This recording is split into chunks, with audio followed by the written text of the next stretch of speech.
Gubernur DKI Jakarta, Anies Baswedan, mengeluarkan surat kuasa untuk peminjaman uang di PT Bank DKI.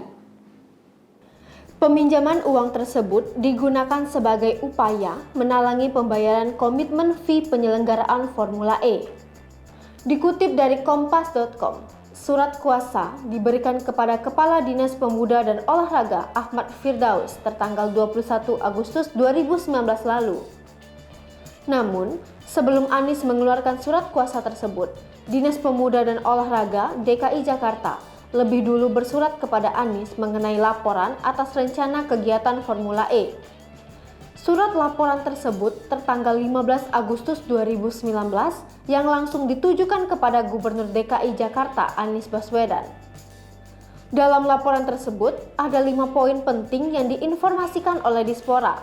Pertama, terkait dengan mahalnya pembiayaan komitmen fee selama 5 tahun penyelenggaraan Formula E. Disebutkan dalam surat laporan itu, nota kesepahaman antara Pemprov DKI Jakarta dengan Formula E ditulis kewajiban DKI Jakarta membayar biaya komitmen atau komitmen fee selama 5 tahun dengan besaran 2,4 triliun atau 121 juta pound sterling dengan rincian sebagai berikut.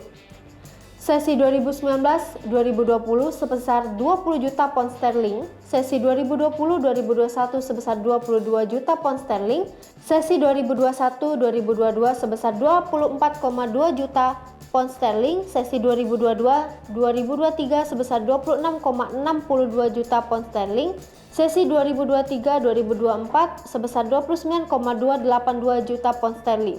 6 hari berselang laporan dari Dispora, tepat 21 Agustus 2019, Gubernur Anies menerbitkan surat kuasa dengan nomor 747-072.26 untuk peminjaman uang sebagai dana talangan pembayaran komitmen fee.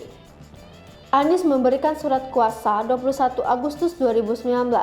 Pinjaman kemudian langsung disetorkan ke pihak penyelenggara Formula E 22 Agustus 2021 dengan besaran 10 juta pound sterling atau setara 180 miliar. Pencairan pinjaman tersebut merupakan pembayaran komitmen fee termin pertama untuk penyelenggaraan Formula E tahun 2020. Hai pemirsa Sri Popo TV, jangan lupa komen, like, dan subscribe serta tonton terus berita-berita terupdate lainnya ya.